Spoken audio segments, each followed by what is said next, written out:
High, কেমন আছো সবাই? আজকে চলে এলাম নতুন একটা ভিডিও নিয়ে। আজ এই জিনিয়া গাছগুলোকেই প্রতিস্থাপন করে তোমাদের দেখাবো। তার জন্য প্রথমেই মাটিটাকে আমি একটু এক জায়গায় করে নিচ্ছি। এই মাটিটাকে একদম ঝুড়ো ঝুড়ো করে নিতে হবে। আমি এখানে ইটের সাহায্যেই মাটিটাকে একটু ভেঙে নিচ্ছি, যাতে মাটিটা একটু ঝুড়ো ঝুড়ো হয়ে যায়। টবের মাটিতে ঢিল থাকলে গাছটা বসাতেও তোমাদের সমস্যা হবে, আর গাছটা দেখতেও অতটা ভালো লাগবে না। তাই এরমভাবে ভালো করে ঢিলটা ভেঙে নেবে। আমি এখানে ইট ব্যবহার করলাম, তোমরা চাইলে হাতুড়ি বা পার্শির আগা দিয়েও এটাকে ভেঙে নিতে পারো। ব্যাস, মোটামুটি একটা ভাঙা হয়ে গিয়েছে। জিনিয়া গাছ সাধারণত শীতের শেষে বা গরমের প্রথমে বসায়, কিন্তু আমি এবছর শীতের মধ্যেই বসিয়ে দিলাম, যাতে ফুলটা আমি তাড়াতাড়ি পেতে পারি। এরপর আমি দিয়ে দেবো কোকোপিট। আমি এখানে 50% মাটি ইউজ করলাম, আর নিলাম 30% কোকোপিট, আর তার সঙ্গে 20% ভার্মি কম্পোস্ট। আমি এখানে কোকোপিটটা ভিজিয়ে রেখেছিলাম এবং তারপর রোদে দিয়ে ভালো করে শুকিয়ে আমি এই মাটির সাথে মেশাচ্ছি। তারপরে আমি কিছুটা বালি দিয়ে দেবো। তোমরা মনে করলে দিতে পারো, আবার নাও দিতে পারো। আমি এখানে মাটির ড্রেনেজ সিস্টেমটাকে আরেকটু ভালো করার জন্য বালিটা অ্যাড করলাম, তবে অবশ্যই এখানে লাল বালিটা ইউজ করবে, কারণ লাল বালিটাই সবথেকে ভালো হবে।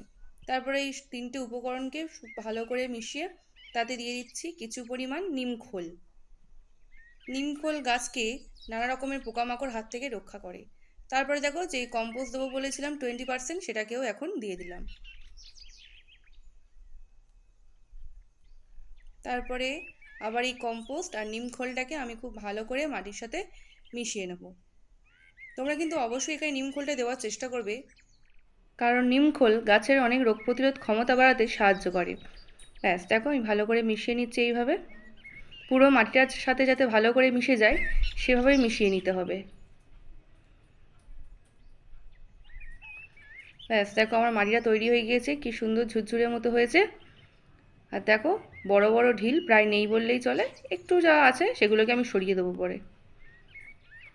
ব্যাস, এইবারে এই গ্রো ব্যাগটায় আমি গাছগুলোকে বসাবো। তার আগে গ্রো ব্যাগটাতে আমি কিছু ছিদ্র করে নিয়েছি, যাতে জলগুলো বেরিয়ে যেতে পারে। দেখো, এই কিছু ছিদ্র করেছি। ব্যাস, এবারে এই গ্রো ব্যাগটাতে আমি মাটিগুলো ভরে দেবো। হ্যাঁ, আর মাটিগুলো ভরে দেওয়ার সময় অবশ্যই কিন্তু হাত দিয়ে একটু করে চেপে চেপে দেবে, কারণ যাতে বাতাস না ধরে। বাতাস ধরলে কিন্তু গাছে ফাঙ্গাস হওয়ার একটা সম্ভাবনা থেকেই যায়। দেখো, এইভাবে একটু চেপে নেবে, বা একটু ঝাঁকিয়ে নিতে পারো তোমরা, এইভাবে ঠিক। ব্যাস, এবার ওপর থেকে যে বড় বড় বালিগুলো বা যে বড় বড় মাটিগুলো আছে সেগুলোকে একটু তুলে ফেলে দেবে। গ্রো ব্যাগে যে পরিমাণ মাটির দরকার আমি তার থেকে একটু কম করেই দিলাম, কারণ গাছ যখন আস্তে আস্তে বাড়তে থাকবে তখন আস্তে আস্তে তার গোড়ায় মাটি দিতে হবে। মাটি মানে ওই জৈব কম্পোস্ট, সার ইত্যাদি। এরপর আমি এখান থেকে একটা গাছ নেবো, নিয়ে বসিয়ে দেবো। আমি আজকে এই 10টা গাছই বসাবো, তবে আমি শুধু একটা গাছেরই ভিডিও দেখালাম। তারপর ঠিক এইভাবে দেখো, তোমরা মাটিটাকে একটু খুঁড়ে নেবে মাঝখান থেকে, নিয়ে গাছটাকে আস্তে করে বসিয়ে দেবে। দেখবে যাতে ভেঙে না যায়। তারপর চারপাশ থেকে একটু মাটি দিয়ে এইভাবে চেপে দেবে। আর এই যে আরেকটু মাটি দিয়ে দিলাম গাছের গোড়ায়, যেহেতু দেখছিলাম মাটিটা একটু কম পড়েছে, তাই একটু মাটি দিয়ে দিলাম। ব্যাস, আমার গাছ বসানো এখানে প্রায় হয়ে গিয়েছে। এরপর গাছটাতে জল দিয়ে দিলেই হবে। আর এই গাছটাকে আমি এখন 3 দিন কিন্তু ছায়ায় রেখে দেবো, রোদে বের করব না। তারপর গাছটা যখন একটু বসে যাবে তবেই আমি গাছটাকে রোদে দেবো। ব্যাস, হয়ে গিয়েছে। চলো এটাকে সরিয়ে ফেলা যাক। এবারে জল দেবো। আমি প্রায় সব গাছগুলোই বসিয়ে নিয়েছি, তারপরে আমি ফোয়ারার সাহায্যে জল দিয়ে দিচ্ছি। ব্যাস, আজকের মতো আমাদের গাছ বসানো হয়ে গেল।